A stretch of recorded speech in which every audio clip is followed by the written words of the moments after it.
Monsieur Salou Faye, président du Bénotopo, chères dames de la cuisine, Monsieur Ibrahima Diafat, président de l'amicale des élèves étudiants de la commune de Guéniène, Monsieur Bougar Diouf, parrain de cette journée absent et représenté par Monsieur André Dou, le chargé de la communication du mouvement élu, Madame Saïna Faye, marraine de cette journée, Monsieur le Président des différentes amicales, chers panélistes,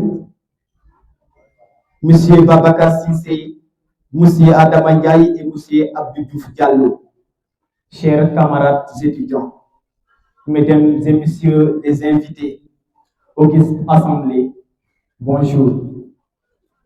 De par vos titres et grades, veuillez recevoir mes salutations les plus sincères. Bienvenue à tous et merci d'être présents à cette journée spéciale dédiée à l'intégration de la promotion 13 de l'amicale des étudiants et ressortissants de Guéniène à l'université numérique Cheikh Hamidou Kane. Devant vous, en tant que président de l'amicale des étudiants et ressortissants de la commune de Guéniène, rattaché à l'UNCSK, je ressens un mélange d'honneur, d'humilité et de responsabilité. Il n'est jamais simple de prendre la parole face à tant de regards, mais je crois profondément que chaque mot prononcé avec sincérité pour éveiller un esprit, rallumer une flamme ou même changer un destin. Mesdames et messieurs, l'université numérique Cheikh Hamidou Kane n'est pas seulement un lieu d'apprentissage, c'est un écosystème dynamique conçu pour façonner les leaders et les innovateurs de domaine. Notre mission est de vous fournir les compétences, les connaissances et les qualités nécessaires pour naviguer dans un monde en mutation rapide, un monde où la maîtrise du numérique et la capacité d'adaptation sont des atouts fondamentaux. Chers étudiants de la promotion 13, cette intégration symbolise votre engagement dans une voie d'excellence et d'opportunité. Je vous encourage vivement à saisir pleinement les ressources exceptionnelles mises en disposition des programmes académiques de pointe, des corps professoraux d'experts reconnus et une communauté étudiante diversifiée et stimulante. C'est au sein de cette riche toile que vous développerez votre esprit critique, votre sens de l'innovation et votre capacité à collaborer. Chers camarades étudiants, permettez-moi tout d'abord de souhaiter la bienvenue à tous les nouveaux étudiants. Vous avez franchi une étape importante en rejoignant notre institution. Vous avez fait le choix de vous investir dans votre avenir. Et nous sommes ravis de vous accompagner dans cette aventure. Sachez que vous n'êtes pas seul dans cette démarche. Nous sommes tous ici pour vous soutenir, vous guider et vous aider à s'épanouir pleinement. Ne craignez pas les défis qui vous attendent, car ils ont autant d'occasions de grandir, d'apprendre et de vous dépasser. Osez poser des questions, n'hésitez pas à solliciter l'aide de vos enseignants, de vos tuteurs ou des services d'accompagnement de notre amicale. Nous sommes là pour vous aider à surmonter les obstacles et à transformer les difficultés en opportunités. Je tiens également à remercier tous ceux qui ont contribué à l'organisation de cette journée. Je voudrais rendre un hommage particulier aux membres du bureau de l'amicale des étudiants et ressortissants de Guéniène. Votre engagement et votre travail acharné ont rendu cet événement possible et je suis certain qu'il sera un succès grâce à vous. En terminant, J'aimerais vous donner 3 conseils que je pourrais suivre pour accomplir n'importe lequel de vos buts. De 1, apprenez. Je n'insisterai jamais assez sur le fait que l'apprentissage se fait tout au long de la vie et que nous devons chercher à accroître nos connaissances là où l'occasion se présente. En deuxième, faites-donc du bénévolat. Découvrez votre collectivité et aidez ceux qui sont dans le besoin. Vous ne serez pas déçus par le résultat. Et pour terminer, innovez, pensez et rêvez grand, car l'avenir du Sénégal dépend de notre façon de concevoir des idées et des nouvelles technologies. Nous vivons dans un monde en constante évolution et vous êtes sur le seuil d'un nouveau Sénégal, qui misera sur son passé pour nous projeter dans un avenir meilleur. Je vous souhaite le plus grand succès dans vos études, maintenant et dans les années à venir. Mesdames et messieurs, chers camarades étudiants, chers homologues présidents, chers invités, je vous remercie pour votre aimable attention. Mesdames et messieurs, Monsieur le Président de l'Amicale, Monsieur Marcel Diomaye Kama, chères marraines, chers panélistes, chers étudiants et étudiantes ressortissants de la commune de Nguyen à l'Université numérique Cheikh Hamidou Kane, chers membres et responsables du mouvement citoyen INWI, Initiative nationale Wouti Indi, chers invités, mesdames et messieurs, c'est avec un immense honneur, un profond respect et une grande satisfaction que je prends la parole aujourd'hui au nom du mouvement citoyen INWI, à sa tête, M. le maire Boucar Diouf, empêché aujourd'hui à l'occasion de cette cérémonie officielle de cette journée d'intégration.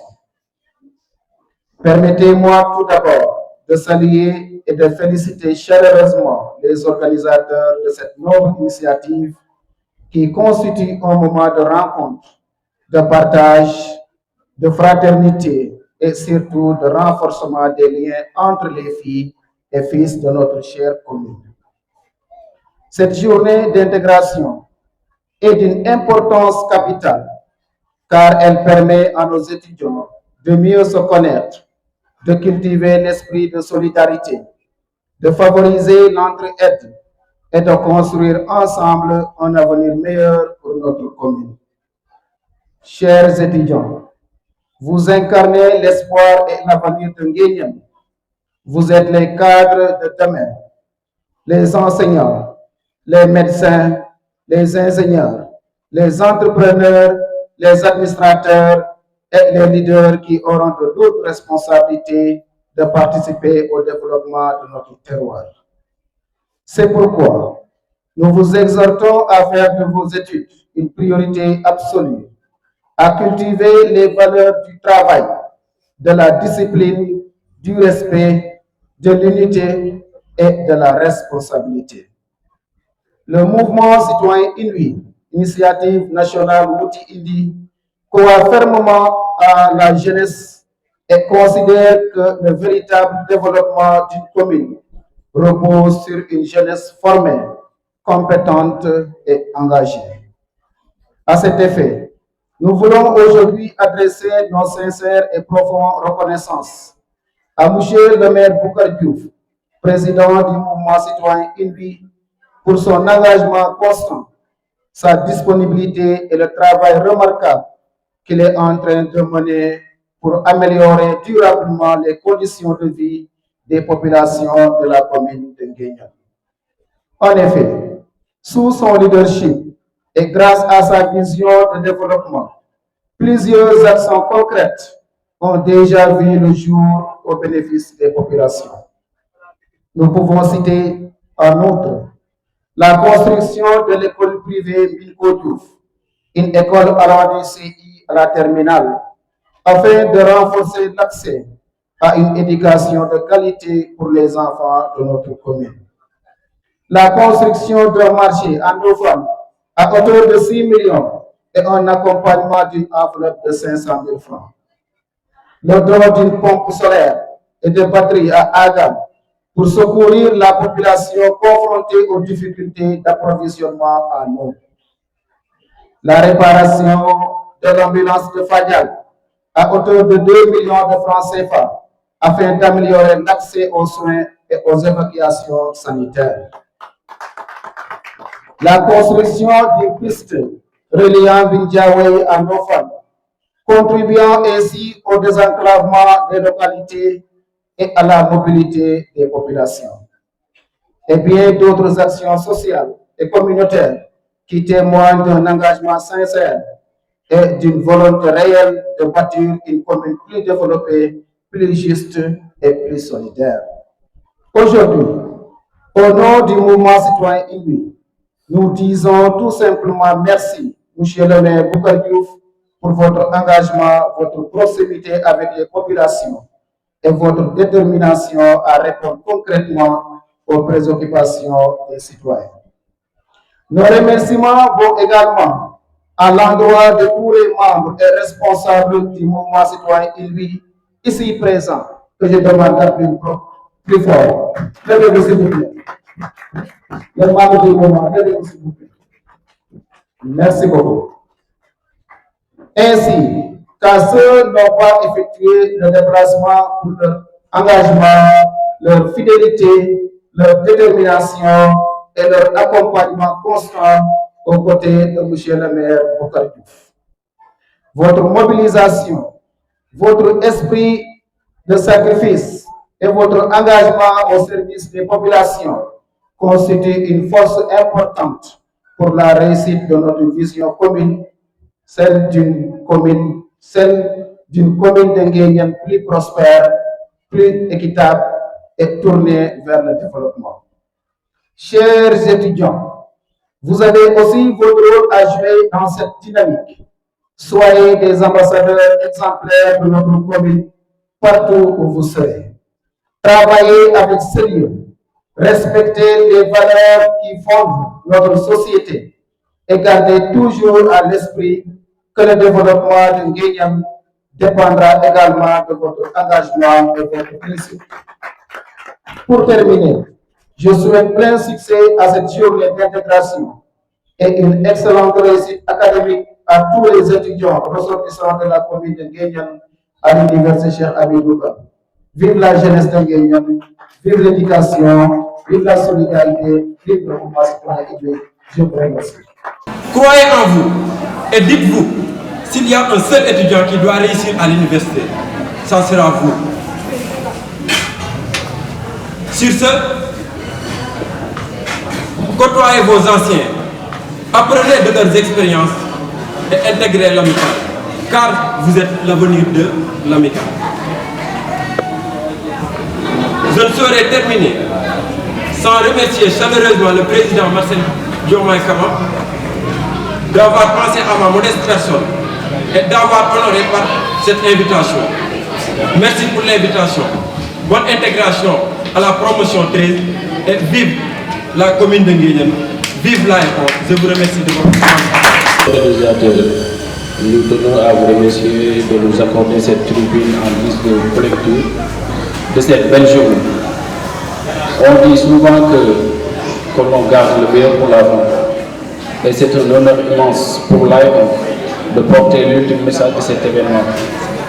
Prendre la parole en dernier n'est pas pour nous une seconde place, mais le plus rare de résumer l'essentiel et de marquer les esprits avant que les rideaux ne tombent.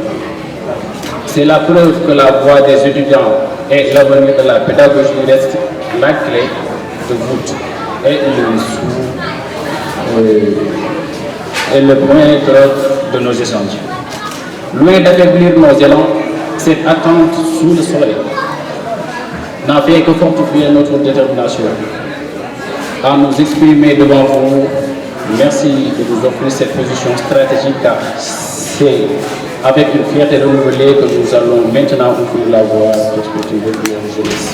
Excellence, Monsieur le Président Marcel Diomaye Kama, Monsieur Boucar Diouf, Président du mouvement Inuit et parrain de la journée, Madame Seynabou Faye, marraine du jour, chers panélistes, Monsieur Babacar Sissé, principal du CEM de Ndiéniène, et Monsieur Adama Ndiaye, journaliste étrangère en communication, Monsieur Abdou Diouf Diallo, chef de division examen et pédagogie Paul César, distingués invités en vos rangs et qualités respectives.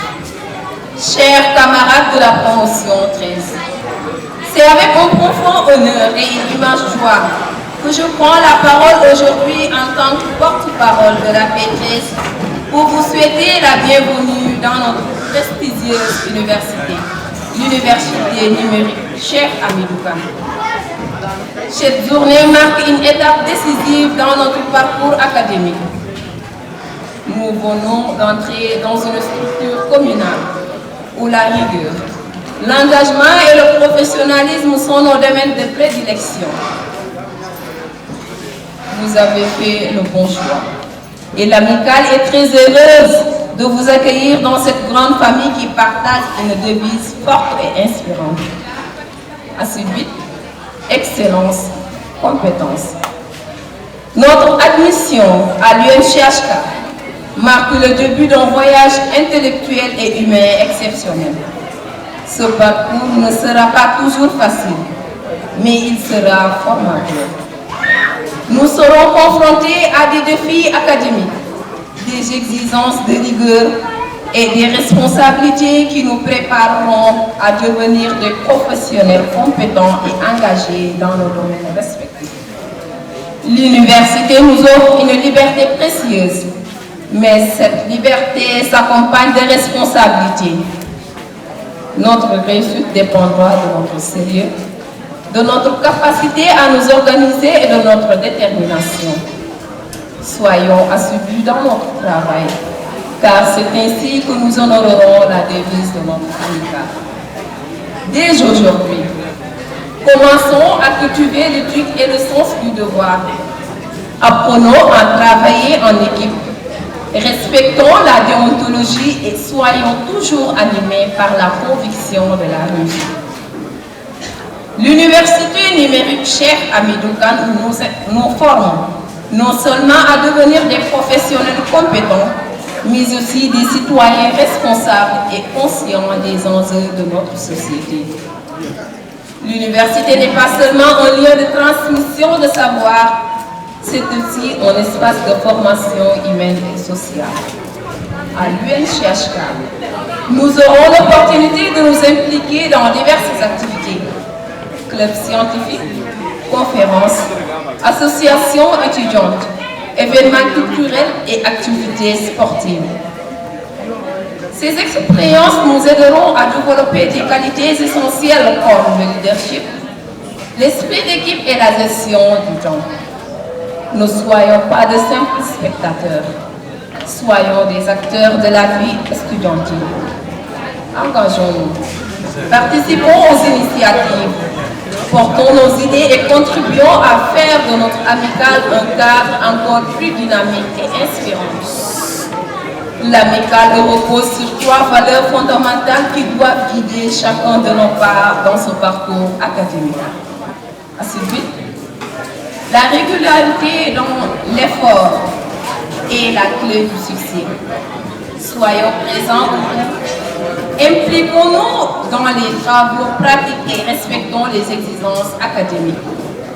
Excellence. Visons toujours le meilleur. Ne nous contentons pas du minimum. Cherchons à approfondir nos connaissances et à maîtriser notre domaine d'études avec rigueur et passion. Compétences. Notre formation dans cette université vise à faire de nous des professionnels efficaces et qualifiés. Travaillons pour acquérir des savoirs solides et des compétences pratiques qui feront de nous des références dans nos différentes filières respectives. Ces valeurs ne sont de simples mots, elles sont un engagement. Adoptons-les et faisons-en nos principes directeurs tout au long de notre cursus. Chers camarades de promotion, je vous encourage à croire en vous et à ne jamais baisser les bras face aux difficultés. Le chemin de la réussite est parfois semé d'embûches, mais avec la persévérance, du travail et du courage, tout est possible. Rappelez-vous que la réussite n'est pas une question de sens, mais une question de détermination et d'effort. Donnons-nous à fond, entourons-nous de bonnes personnes, apprenons de nos erreurs et avançons avec confiance. Nos aînés sont là pour nous guider et nous accompagner. N'hésitons jamais à demander conseil, à chercher du soutien et à nous inspirer de ceux qui ont déjà emprunté ce chemin avec nous. Avant de conclure, je tiens à adresser ma gratitude aux membres du bureau et les anciens ici présents pour leur engagement sans faille à nous accompagner, qui, avec passion et conscience, nous transmettent les savoirs et les valeurs qui feront de nous de grands professionnels. À vous, mes camarades de promotion, je réitère mes félicitations pour avoir franchi cette étape importante de notre vie. Nous sommes désormais membres à part entière de l'amicale des élèves, des étudiants ressortissants du Kenya à l'université numérique Cheikh Hamidou Kane. Marchons avec fierté, étudions avec assiduité et travaillons avec excellence pour devenir des références en compétences dans le monde. Que vive l'ARN à l'UNCHK, que vive l'excellence académique, que vive la jeunesse estudiantine engagée et déterminée. Monsieur le journaliste Adama, ainsi que la marraine Seynabou. Bonjour chers étudiants, bonjour chers assistants. Alors, c'est un réel plaisir d'être là parmi vous, donc pour un peu partager une expérience dans le domaine pédagogique. C'est vrai que je suis bien entouré aujourd'hui parce que je suis dans une zone de CRR, puisque il y a tout à l'heure Michel qui m'attaquait, comme quoi que je suis là aujourd'hui comme esclave, n'est-ce pas? Alors aujourd'hui, je vais contextualiser même le thème, c'est-à-dire le système LMD. Vous savez que LMD, c'est licence, master, doctorat. Alors aujourd'hui, comme nous sommes devant des Sérères qui aiment bien ce qui est là-bas derrière, on va dire que le L va signifier lek, le M, mougne, et le D, dem. Donc, ce que je vais expliquer aujourd'hui, donc contextualiser, c'est les Sérères, ça sera lek, mougne, dem au sein d'une université. On va faire du lek, mougne et on dem. D'accord. Alors, merci pour cet accueil, vraiment que nous saluons. Et c'est un réel plaisir vraiment d'être là, de découvrir aujourd'hui Nguyen. Je suis accompagné par mon ami Mansour Guissé, donc il est inspecteur des impôts à Dakar. On a partagé tout, donc lui, tout le temps, quand je me déplace le plus souvent, on partage beaucoup de choses. Donc il a tenu, donc je tenais juste à le remercier pour ce déplacement aussi. Alors, aujourd'hui, on va un peu parler du système Lek Mougne-Dem. Alors, pour LMD, licence, master, doctorat. Comme l'UNCSK, comme toutes les autres universités, adopte le système LMD. Donc, c'est un nouveau système. Alors, adopte le système LMD comme les autres universités que vous connaissez, à savoir l'UCAD, l'UAZ de Saint-Louis, ainsi de suite. Auparavant, il y avait un système qui existait. Maintenant, aujourd'hui, nous allons un peu parler de l'utilité et de l'importance de ce modèle, de ce système qui est le système LMD. Alors, la structuration de mon intervention sera comme suit. Donc, je vais un peu parler du concept, l'intérêt, les avantages du LMD. Ensuite, je vais essayer de parler un peu du modèle d'évaluation au sein de l'UNCHK et peut-être éventuellement terminer sur quelques aspects liés au à l'admission en master au sein de l'UNCHK. Et là, peut-être, le reste sera peut-être des questions qui seront issues de l'exposé, qui seront peut-être éventuellement répondues. Et j'ose espérer que, donc, à l'issue donc, de ma présentation, peut-être, j'ose espérer que ça sera clair, à mon avis. Alors, je vais faire de mon mieux, vu que le temps est déjà, on a beaucoup, donc, le temps est déjà parti. Alors, pour parler du système LMD, donc, avant le système LMD, il y avait ce qu'on appelle le système d'enseignement supérieur était basé sur un schéma de... C'est dommage, d'habitude, ce panel, quand je le tiens, d'habitude, je fais une projection pour mieux expliquer les étudiants afin qu'ils puissent voir et comprendre derrière ce que je suis en train de dire. Parce que parfois aussi, le fait de visualiser ce qu'on présente permettra à peut-être l'assistant de mieux capter en fait certains aspects que nous sommes en train de dire. Alors, mais on va essayer de faire avec les moyens du bord. Donc, auparavant, il y avait ce qu'on appelle le système DEC. Donc, il y avait licence, maîtrise et doctorat. Donc, l'ancien système et le nouveau système, là, le système LMD. Il y avait un DEC 1 et DEC 2 qui constituaient donc et licence. Donc, ces 3 années-là, ce qu'on appelle avec le nouveau système la licence. Il y avait ce qu'on appelle dans l'ancien système DA, DES et maîtrise, Bac plus 4. C'est ce qui correspond avec le nouveau système, le master. Et doctorat, Bac plus 5, équivaut toujours au nouveau système, donc doctorat.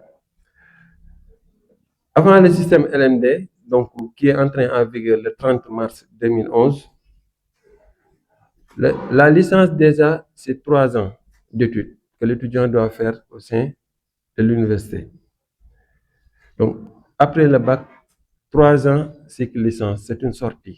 Donc, si l'étudiant a terminé la licence des 3 années, donc là, il a la licence. Il peut être opérationnel au sein des entreprises ou ailleurs, mais il peut travailler. Il a les capacités et les outils donc, pour être opérationnel ou fonctionnel.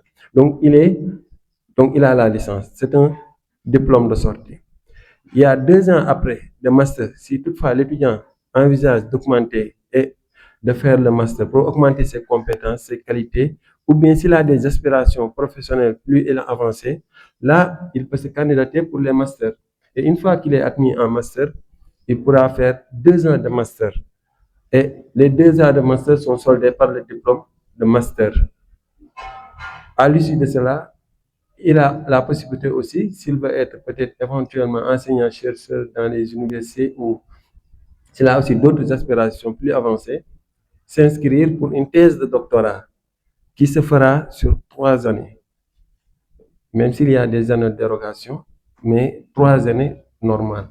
Donc la licence, ça sera sur 3 années, le master sur 2 ans et la thèse sur 3 ans.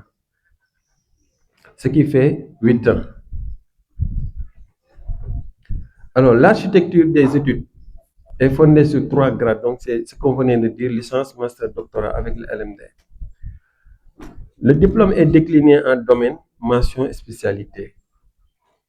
Il y a une organisation en 3 ans, formation en semestre. Donc, sur l'année académique, par exemple, on dit la licence 1. Il y a ce qu'on appelle semestre 1 et semestre 2. Donc, chaque semestre a 2 sessions. Il y a la session normale et la session de rattrapage.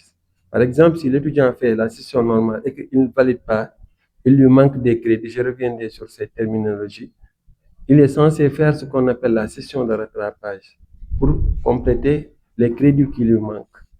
Donc, sur chaque niveau, l'étudiant a droit à 4 sessions. Exceptionnellement, en fonction des aléas de la vie, par exemple, il arrive que, par exemple, le conseil pédagogique ou académique décide de tenir ce qu'on appelle une session unique. Parfois, ça s'est arrivé, par exemple, à l'UQAT. Ça s'est arrivé avec la promo 5 à l'UNCHK, par exemple, avec les bacheliers qui étaient orientés tardivement. Il y avait une session spéciale. Donc, ça, c'est des cas rares. Mais sinon, l'étudiant a droit à 4 sessions. 2 sessions normales et 2 sessions de rattrapage sur une année académique. Et Le système LMD aussi a l'avantage, c'est-à-dire les crédits sont capitalisables et transférables. Autrement dit, vous faites UNCHK la licence 1, vous validez le semestre 1, donc si vous voulez continuer le semestre 2 à l'UGB ou bien à l'UCAT, le système LMD vous permet d'aller là-bas, vous inscrire et juste vous allez reprendre le semestre 2 qui n'était pas finalisé ou bien qui n'était pas validé. Mais le semestre 1 qui a été validé à l'UNCSK, c'est déjà acquis. Donc les crédits sont acquis et c'est transférable. Ça c'est un atout que le LMD permet. Chaque semestre est constitué de 30 crédits. Donc chaque semestre, c'est 30 crédits, pas plus. Maintenant, lors de l'évaluation récemment des 10 ans du LMD, quand on était en atelier, il était question de voir maintenant les 30 crédits là, les 30 crédits, par exemple, pour chaque semestre. On vous dit sur l'année, pour que l'étudiant passe en classe supérieure, il faudrait qu'il valide les 2 semestres, ou bien au moins qu'il ait 42 crédits, soit pour avoir une admission conditionnelle. Maintenant, par exemple, le système LMD n'a pas défini en profondeur les 42 crédits, comment ça va être structuré. Autrement dit, est-ce qu'il faut l'obligation de valider le semestre 1 et pour le semestre 2 que l'étudiant ait 12 crédits. Donc, il a fallu ces discussions lors des 10 ans du LMD pour pouvoir essayer chaque université de statuer, de voir. Par exemple, parce que dans une maquette, vous pouvez avoir des maquettes de telle sorte que les crédits, vous pouvez avoir 22 crédits au semestre 1, 20 crédits au semestre 2. Ça vous donne 42 crédits. Donc, vous êtes admis sans pourtant autant valider aucun des semestres. Donc, c'est comme si l'étudiant peut être admis en classe supérieure sans avoir aucun semestre validé. Maintenant, il a fallu mettre des garde-fous pour dire peut-être ici à l'UNCSK, il faut que l'étudiant valide le semestre 1 avec 30 crédits et le semestre 2 qu'il a au moins 12 crédits. Pour un peu pousser les étudiants à l'excellence à faire tout pour ne serait-ce que valider un des semestres. Il y a aussi ce qu'on appelle l'avantage que le système LMD, c'est l'enseignement obligatoire d'une langue étrangère, soit l'anglais. Si vous pouvez le constater, même ceux qui sont à l'UNCHK, pratiquement la licence 1, il y a ce qu'on appelle l'UE transversal où vous allez voir l'anglais, informatique, développement personnel. Il faudrait qu'on ait donc une langue étrangère. Donc ça aussi, c'est des avantages. L'autre chose aussi, l'utilisation de l'outil informatique. D'ailleurs, il y a un module qui est là-bas, informatique, initiation à l'informatique. Il y a aussi, par rapport aux modalités, le fait que ça peut se tenir en présentiel ou bien en ligne. Donc, niveau licence, pour résumer, si je fais donc la correspondance, deux anciens systèmes de première année et deuxième année constituent cycle, premier cycle, c'est-à-dire la première année L1, L2, L3. Licence 2, licence et maîtrise. La L3 est la maîtrise, semestre Bac plus 4, DA et DES, tout cela constitue avec le nouveau système, le master et doctorat équivaut à doctorat. Une organisation des enseignements sous forme de parcours pluridisciplinaire à vocation générale appliquée ou professionnelle. Donc, avec le LMD aussi, vous avez des formations professionnalisantes, c'est-à-dire dès que vous finissez votre cursus, rapidement vous êtes opérationnel. Ça aussi, c'est des nouvelles, c'est par rapport aux nouvelles maquettes qui sont disponibles au sein des universités qu'on peut en fait acquérir ces compétences. Pour le master équivaut à Bac plus 5. Donc la licence est Bac plus 3, le master Bac plus 5. Et remplace la maîtrise, le DES et le DA. Le master se prépare en 4 semestres. Donc il y a 2 semestres pour le master 1 et 2 semestres pour le master 2.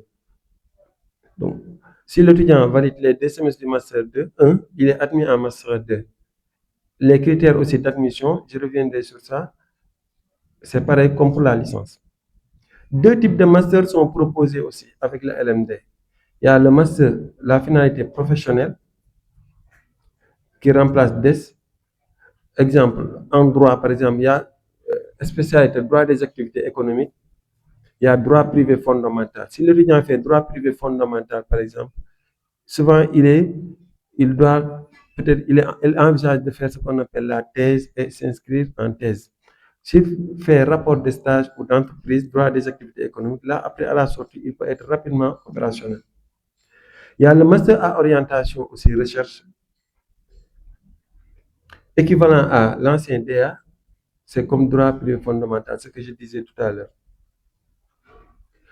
Les passerelles existent entre le master 1 et le master 2. Si par exemple c'était en France, là-bas, il y a une sélection pour aller en master 2. Par exemple, ici, avec le système LND que nous utilisons, que nous adoptons au sein de notre université ou de nos universités, on ne met pas de critères de sélection en master 2. Donc, si l'étudiant remplit les conditions 42 crédits ou 60 crédits, là, il est admis en master 2. Le master est un diplôme national et non un diplôme d'université locale. Donc, la remarque ici à noter est que le LMD remet en avant la notion historique de grade, qui a été peu à peu oubliée suite à l'introduction des diplômes nationaux intermédiaires non associés à des grades, comme les diplômes supérieurs, comme DES ou DA, c'est de suite. Ici, on a licence, master, doctorat, on a 3 diplômes, on a donc les grades rapidement. Cursus doctorat, échelon ultime de la hiérarchie. Donc, si l'étudiant arrive à s'inscrire en thèse, donc ça, c'est l'échelon ultime avec le LMD.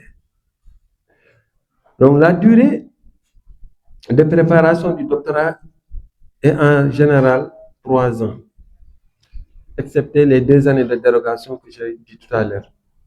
Donc, le doctorat s'obtient après la réalisation de travaux de recherche et la présentation d'une thèse. Un candidat a une inscription en thèse de doctorat, diplôme de master, donc soit voie de recherche ou voie professionnelle. Donc c'était là aussi pour lever un doute, c'est-à-dire les étudiants en master, par exemple, ceux qui font PPP, ils peuvent dire que si je fais PPP ou rapport, je ne peux pas faire la thèse. C'est vrai, en faisant mémoire en master, ça vous forge déjà à avoir les compétences, à acquérir les compétences pour bien se lancer sur une rédaction de thèse. Mais cela ne signifie pas qu'un autre qui a fait rapport, s'il a un dossier bétonné, il peut se candidater parce que c'est un nouveau cycle. Donc la thèse, c'est un nouveau, donc c'est une nouvelle, c'est un nouveau qui, comment dirais-je, appel à candidature. Donc tous les étudiants qui ont le master peuvent se candidater s'ils ont rempli les critères et les conditions, c'est-à-dire avoir le bac plus 5 et avoir un dossier bétonné. Donc, les avantages du LMD, il y a la souplesse qui permet aux étudiants de construire leur caractère, leur carrière. Il y a la possibilité de conserver définitivement les crédits. Donc, un crédit, c'est quoi? Ce n'est pas le crédit téléphonique qu'un serreur utilise pour appeler un autre serreur. Non. C'est le volume, le temps fourni pour comprendre. C'est-à-dire un élément. Par exemple, je donne un exemple. Le cours arithmétique ou observation ou mathématiques. Le temps que je fournis pour comprendre mathématiques ou bien tel exercice, en 20 heures, converti en 20 heures, en consultant soit un ouvrage ou l'Internet ou bien les forums, tout ce temps-là, équivalence à 20 heures, c'est ce qui correspond à un crédit. Chers universitaires, pour les éclairages que vous avez apportés, puisque nul n'est mieux censé apporter les éclairages que ceux qui vivent la chose de l'intérieur. Merci à M. Ndiaye Adama, notre co-panéliste, brillant journaliste. Bonjour à M. le Président. Bonjour à tous les éléments ici présents, que ce soit les étudiants, les élèves et les autres éléments de délégation qui sont là. Donc, nous voudrions commencer juste notre propos en disant que c'était important de savoir c'est quoi un étudiant, puisque nous voudrions être vraiment pragmatiques. Par lieu de faire de gros discours, le temps nous presse. C'est d'abord Un étudiant, c'est un citoyen, un individu qui a obtenu son bac, puisque le bac, il est délivré par l'université. C'est le premier diplôme universitaire. Souvent, quand on demande aux étudiants de remplir le premier diplôme universitaire, ils pensent à quoi? Le premier diplôme universitaire, c'est le bac. Et si maintenant vous êtes inscrit dans un institut ou dans une école ou dans une structure d'enseignement supérieur maintenant, vous êtes inscrit, vous êtes dans le processus pour relever votre niveau d'étudiant. Alors, c'est le couronnement d'au moins 13 ans d'études. Et ce que nous attendons de l'étudiant, c'est en 3 mots. Le rôle de veille, un rôle d'innovation et un rôle de transformation. Quand on dit étudiant, on s'attend à un esprit contestataire. Contestataire. C'est quelqu'un qui ne veut pas, en général, suivre les règles tracées. Pourquoi? Parce qu'il se dit, pourquoi les choses se passent comme ça et non autrement? Et donc, le troisième point que j'ai évoqué tout à l'heure, le rôle de transformation, c'est par ça que je vais commencer.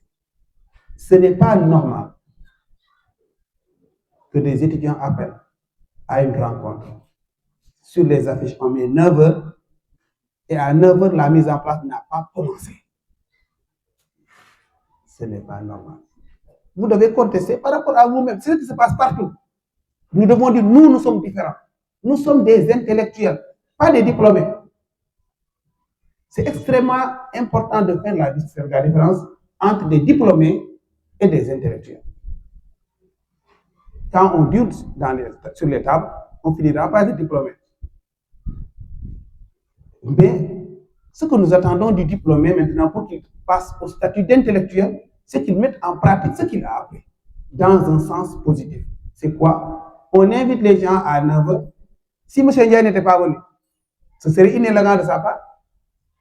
Si tout le monde était là à 9h et que M. Diouf Diallo n'était pas là, on va se dire qu'il est venu. Lui, il quitte Thiès ou Dakar, il vient là. Et il attend ceux qui habitent Nguyen et qui l'ont invité. Vous invitez quelqu'un et il vous attend. Ça, c'est paradoxal. Je crois que l'un des premiers éléments à corriger pour mettre en pratique les suites de ce thème-là, c'est qu'à l'avenir, les choses se passent dès demain. Je crois que les journées, c'est aujourd'hui et demain. Dès demain, ça devrait commencer par le respect de l'heure. Ne pas respecter l'heure, c'est encourager l'indiscipline. Excusez-moi. Les textes, nous sommes censés les savoir. Peut-être qu'il a plus d'expérience, plus de pratique que nous. Donc nous savons, nous devons aller à l'école dans une structure, non pas de confrontation, mais de dialogue pour que le CM marche mieux, pour que le lycée marche mieux, pour que la mairie marche mieux.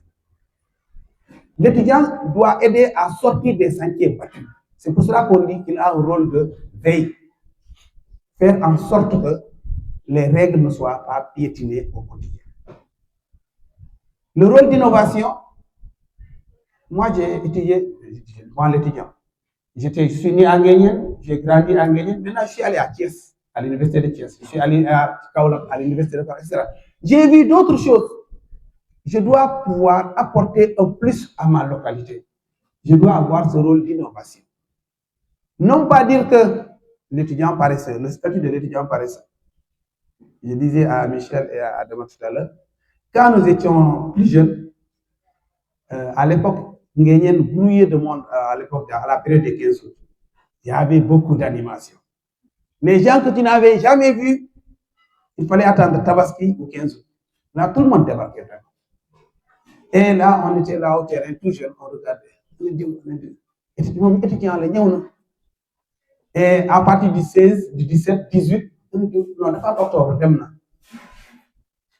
et après, les gens se disaient, donc les étudiants, c'est des paresseux, ils viennent juste pour faire la fête et après ils repartent.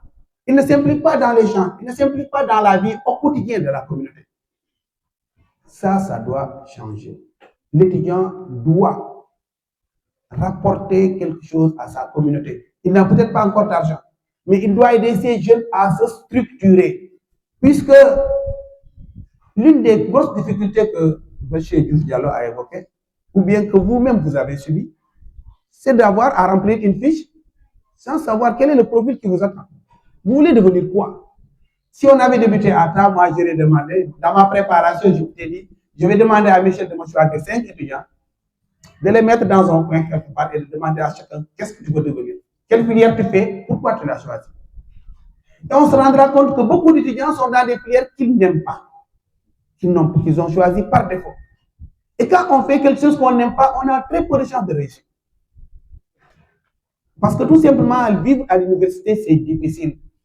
Pour certains, c'est la première fois qu'on est loin de papa et maman. Quand tu es devant papa et maman, tu lui dis, j'ai besoin de ça. C'est difficile de dire non à quelqu'un qui est en face de toi. Mais quelqu'un qui est là-bas, qui t'appelle. Moi, ma fille qui est à Kaffrine qui m'appelle.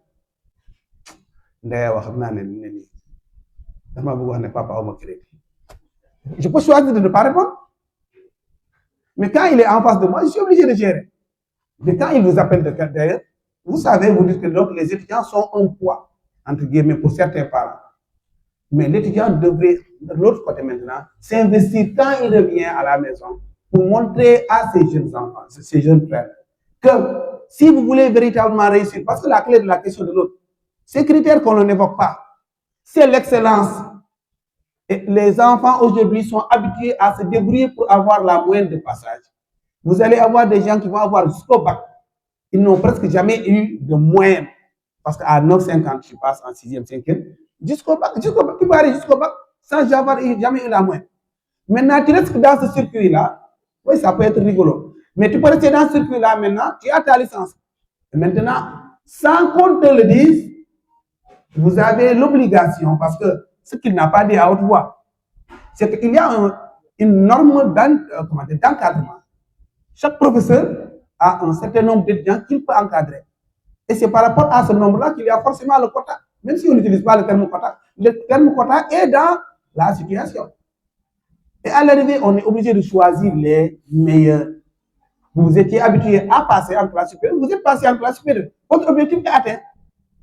Maintenant, pour aller au palier supérieur, c'est là que se trouve le problème. Parce que vous êtes 100 et on ne peut prendre que 20.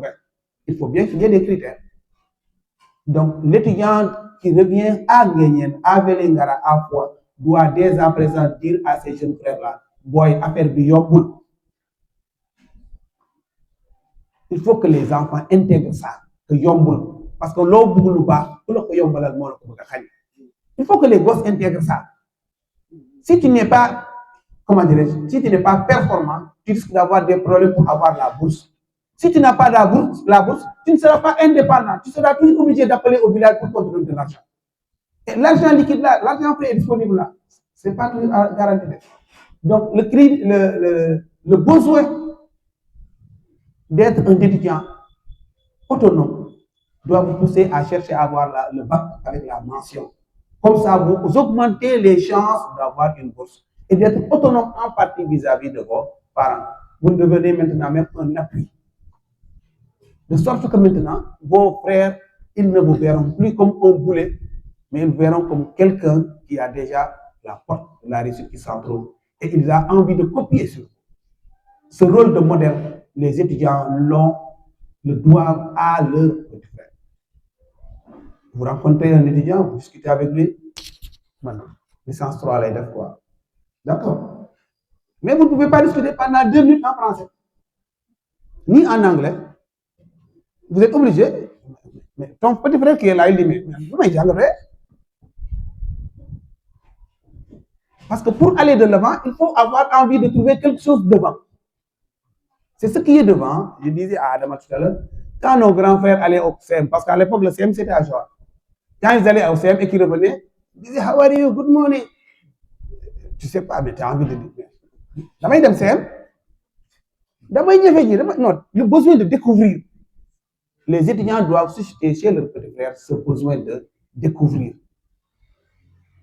Ils doivent intégrer les structures de jeunesse au niveau des quartiers. Parce que sans ces étudiants-là, qui ont appris beaucoup de choses, dont l'universalité des valeurs, il y a beaucoup de problèmes au niveau des terrains. Les gens jouent, parce que les autres, ils mettent en avant la passion.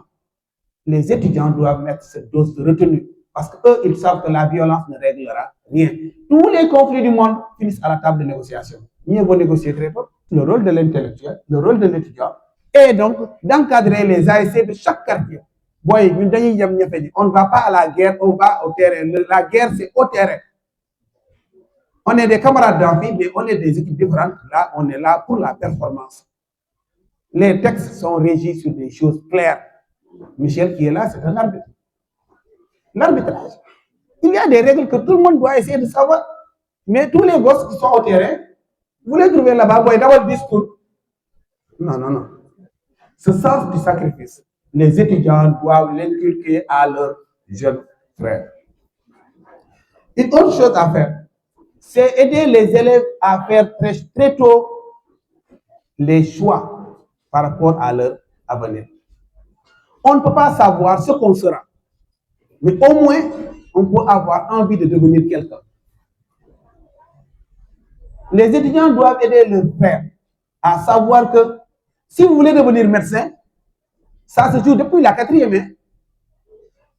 Dès la 4e, votre sort est célèbre. Est-ce que vous allez pouvoir devenir médecin ou pas? Parce que si vous ne travaillez pas dans les sciences, vous ne serez pas orienté en S. Si vous n'êtes pas en S, vous ne devez pas devenir médecin. Vous serez obligé de payer dans des écoles de formation où vous allez avoir, entre guillemets, le diplôme de l'école, mais vous n'aurez jamais le diplôme d'État. Puisque, depuis la base, il y a des choses qui auraient dû être installées et qui n'ont pas été installées. Vous avez cette obligation-là d'entrer dans les SEM, de venir rencontrer le principal, lui dire, nous avons besoin d'une journée de partage. Ce n'est pas facile, vous n'avez pas le temps. Mais on fait des sacrifices par rapport à un intérêt supérieur. Aller au lycée, rencontrer l'administration, créer des journées de partage pour que les élèves puissent savoir que si moi je veux devenir ingénieur, j'ai besoin de faire la série S où mon père va payer ma formation. Si je veux devenir journaliste, je dois m'habituer à lire parce que c'est en lisant que je vais m'habituer à des styles de communication. C'est en lisant. Tout le monde connaît la règle qui dit que l'heure devant un verbe ne prend jamais S. Tout le monde peut réciter ça. Mais tout le monde dira, je leur ai dit, parce qu'on n'a pas la pratique. Au-delà de connaître les règles, c'est la pratique qui est importante. C'est la pratique qui nous permettra d'éviter certaines fautes. C'est la pratique qui nous permettra de savoir que, même si j'ai appris ceci, M. Diallo l'a dit, vous avez les études théoriques, mais vous allez en entreprise pour voir quel est le décalage entre la théorie et la réalité du terrain.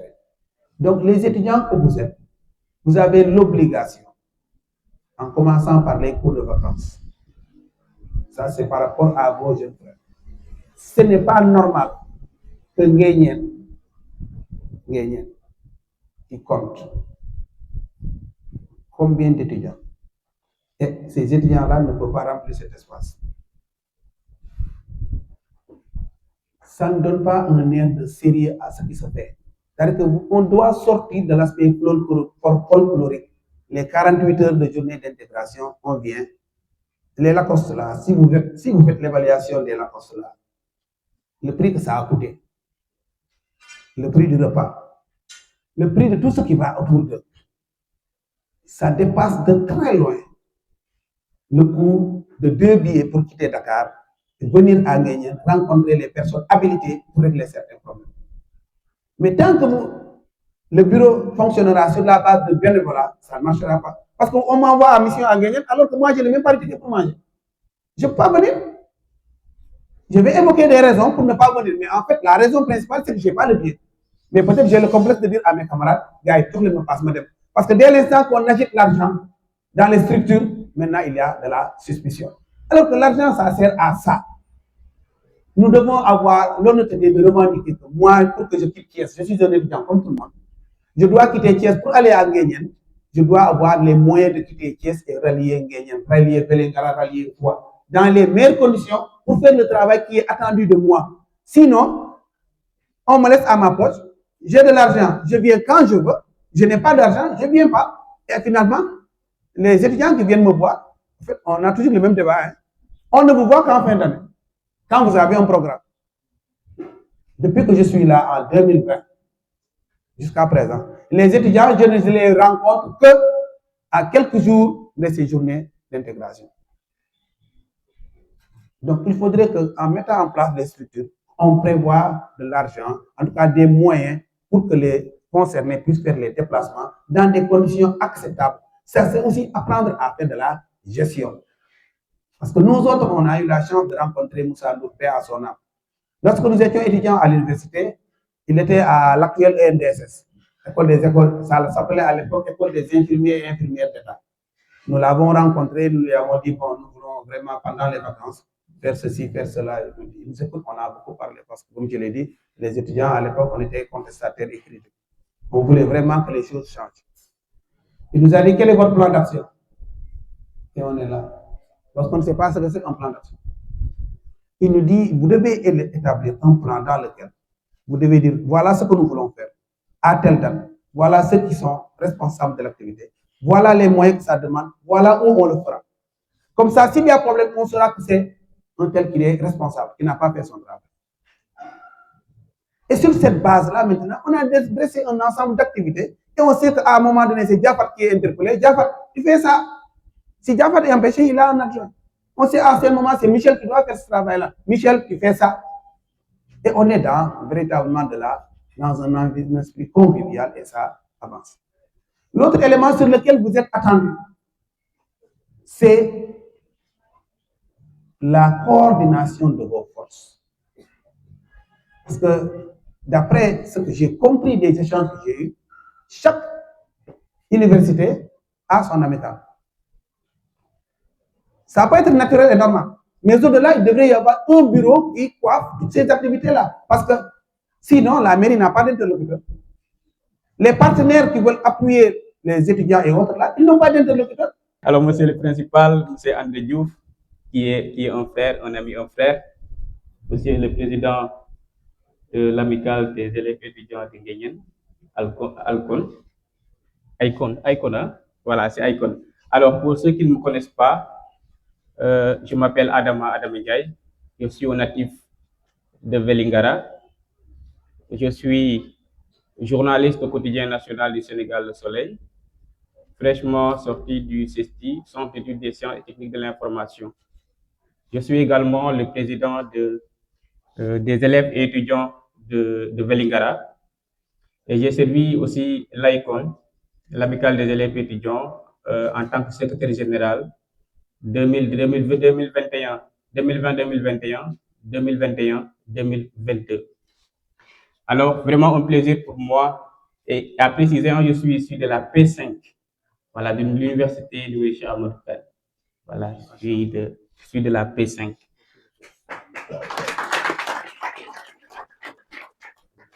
Alors, c'est pour moi un réel plaisir d'être parmi vous aujourd'hui dans cette maison qui est mienne.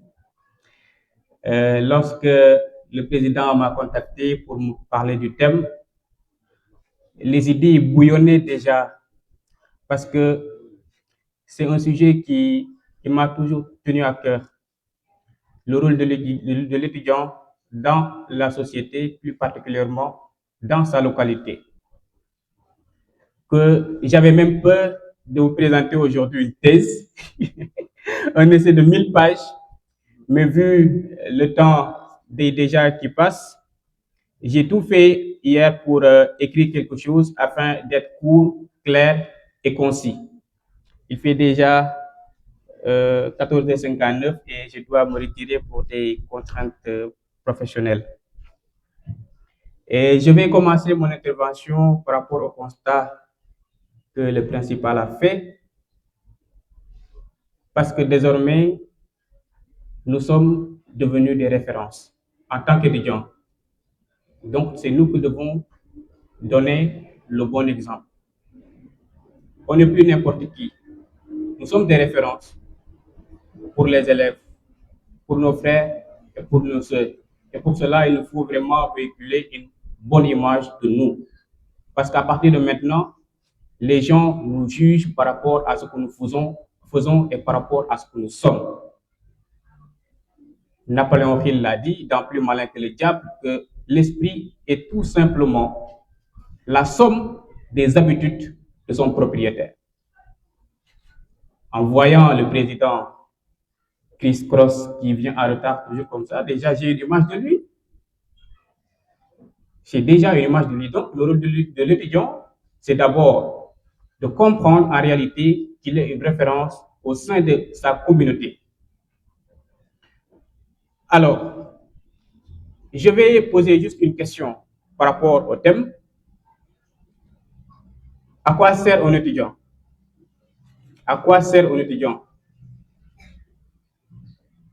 À quoi sert un étudiant? En premier, ça peut paraître très banal dans nos esprits, mais c'est extrêmement important. À quoi sert un étudiant?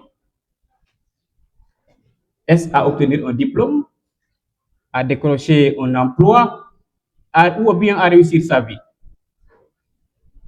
C'est quoi la réponse par rapport à ces trois questions? Obtenir un diplôme, réussir sa vie, décrocher un emploi. Est-ce ça, non? C'est ça, non? C'est ça un étudiant? Oui. Oui, mais pour moi, ça ne suffit pas. Ça ne suffit pas. L'étudiant, car si l'étudiant n'était qu'un futur travailleur, l'université ne serait qu'une usine à diplôme. Or, l'université est beaucoup plus que cela. Elle est un lieu où se forment les femmes et les hommes qui façonnent l'avenir de nos sociétés. L'université, à l'image de l'école, c'est le lieu par excellence où une conscience reçoit la révélation qui constitue le patrimoine humain. C'est ça l'université. Et Cheikh Anta Diop l'avait très bien compris en disant que la véritable éducation consiste à tirer le meilleur de soi-même. Et lorsque nous tirons le meilleur de nous-mêmes, ce n'est pas seulement pour nous, c'est aussi pour notre famille, c'est pour notre quartier, c'est pour notre village et c'est pour notre pays. Oui, à mes yeux, pour moi, l'étudiant, c'est une promesse. L'étudiant est une promesse. C'est une promesse de changement. C'est une promesse de progrès. Et surtout, l'étudiant est une promesse d'espoir. Mais alors, quel est son véritable rôle dans la société, plus particulièrement dans sa localité, thème qui nous rassemble aujourd'hui, à laquelle je vais essayer d'apporter de la lumière. Aujourd'hui, c'est la journée des convictions. Ma première conviction, alors ce sera trois. La première est que l'étudiant doit être une conscience critique de la société. Vous savez tous qu'aujourd'hui, nous vivons dans un monde marqué par plusieurs défis. Il y a d'abord le chômage des jeunes, il y a les inégalités sociales, il y a les changements climatiques, il y a la révolution numérique. Aujourd'hui, on parle d'intelligence artificielle. Il y a la désinformation. Maintenant, la question à se poser est celle de savoir quelle doit être la position de l'étudiant face à ces différentes problématiques. Est-ce que l'étudiant doit continuer à être un simple observateur, un spectateur, ou bien il doit croiser les bras pour que les gens fassent les choses à sa place? Mais non. L'étudiant, l'intellectuel est le principal, l'a dit tout à l'heure. L'intellectuel, c'est différent de celui qui a un diplôme. L'intellectuel, l'étudiant, l'intellectuel, il doit observer la société. Il doit avoir des yeux qui sont capables d'analyser ce qui se passe dans la société. Il doit questionner, il doit proposer. Et l'histoire nous a donné raison. Les plus grandes transformations ont toujours commencé par des idées. Avant qu'il y ait des routes, avant qu'il y ait des infrastructures, avant qu'il y ait des hôpitaux, il y a toujours une idée qui est derrière. Il y a toujours eu des femmes et des hommes capables de réfléchir autrement. C'est pourquoi d'ailleurs l'université est considérée comme un laboratoire d'idées. L'université est un laboratoire d'idées. Pas seulement un lieu où on acquiert des diplômes rentrés à la maison avec des moyens. Non, l'université est sans doute un laboratoire d'idées. Notre responsabilité est donc de développer cet esprit critique-là, une rigueur intellectuelle et une capacité d'innovation. Il l'a dit tout à l'heure, le principal. Einstein le dit encore, on ne résout pas un problème avec le mode de pensée qu'il a engendré. Notre société n'attend pas seulement que nous répétions ce qui existe déjà. Il y a un étudiant là qui prépare sa thèse. À quoi servirait sa thèse s'il répétait tout simplement ce que les autres ont fait? Il y a toujours des perspectives, mais pour cela, il faut savoir analyser, lire et comprendre le fonctionnement du monde. Ma deuxième conviction est que l'étudiant doit être une personne, un citoyen, je dirais, un citoyen engagé et très responsable. Être étudiant, il faut le dire très humblement. Oui, il faut avoir cette humilité. Être étudiant ne nous place pas au-dessus de la société. Nous sommes que des étudiants. Au contraire, nous, on fait partie intégrale de cette société-là. Nous partageons ces difficultés, ces espoirs, ces défis. Nous avons donc le devoir de participer à la vie citoyenne, de défendre la justice, de promouvoir la paix et de contribuer à la cohésion sociale. Malheureusement, nous avons cette mauvaise réputation-là. Quand on parle d'étudiants, on pense toujours à la contestation. Non. L'engagement ne signifie pas forcément être dans la contestation permanente. L'engagement commence par les comportements que nous avons au quotidien. Respecter les autres, respecter les lois, privilégier le dialogue, faire preuve de responsabilité. Voilà déjà ce qu'est une citoyenneté. C'est ça, une citoyenneté. Le principal, parce qu'il a abordé tous les points, mais j'aime bien son intervention par rapport à ce que vous pouvez faire dans votre localité. Et je vais vous partager avec vous un triste constat. Un triste constat pour mesurer, en fait, je ne dirais pas médiocrité, c'est extrêmement méchant de le dire. Parce que je crois que même si Nguyen a des élites, Nguyen n'a pas cultivé ce culte de l'excellence au sein de la communauté, au sein de la commune. Nous ne croyons pas à l'excellence. Et c'est ce qui exactement se reflète dans nos différentes écoles, que ce soit à l'élémentaire, au collège ou bien au lycée. Pas parce que ces étudiants-là, ou bien ces élèves-là ne pensent pas, ou bien qu'ils ne sont pas intelligents, mais il faut qu'il y ait quelqu'un qui est derrière. Lorsque j'ai reçu cette année la lettre d'une collègue qui a initié le concours Miss Littérature, une fille qui doit représenter le Sénégal au Bénin, Miss Littérature, j'ai partagé l'information dans plusieurs groupes. Mais ce que j'ai constaté, d'après mes analyses, les gens ne croient même pas. Les gens de la localité ne croient même pas qu'ils peuvent avoir un élève qui va représenter le pays. L'année dernière, c'était à Dakar. Cette année, ce sera à Dakar ou bien à Djoubel, ailleurs. Est-ce que ces enfants-là sont plus intelligents que ceux de Nguyen? Est-ce que c'est vrai? Ces enfants-là ne sont pas plus intelligents. Pas du tout. C'est juste parce qu'ils ont des gens qui sont derrière, des gens qui le boostent. Et ce qui manque à Nguyen véritablement. Alors, parfois, derrière un seul étudiant, il y a toute une famille qui s'est sacrifiée. Le principal l'a dit. Parfois, même tout un village qui s'est sacrifié auprès d'un élève. Nous avons donc cette responsabilité morale-là, je l'ai dit. Des enfants nous regardent, des collégiens nous regardent, des lycéens nous prennent comme référence. Et nos actes souvent parlent plus fort que nos discours. Nos actes parlent plus que nos discours. Gandhi encore l'a dit, soyez le changement que vous voulez voir dans le monde.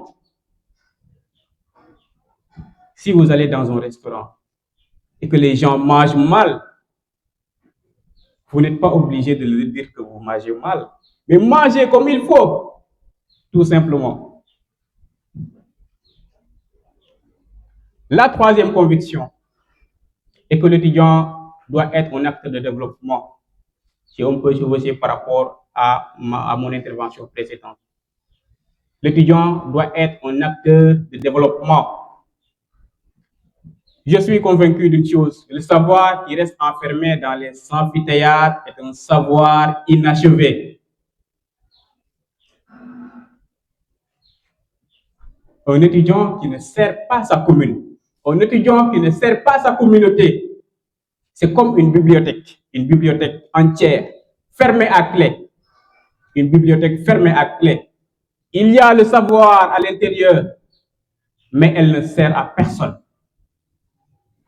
Malheureusement, c'est le triste constat qui est en train de se réaliser au sein de la commune.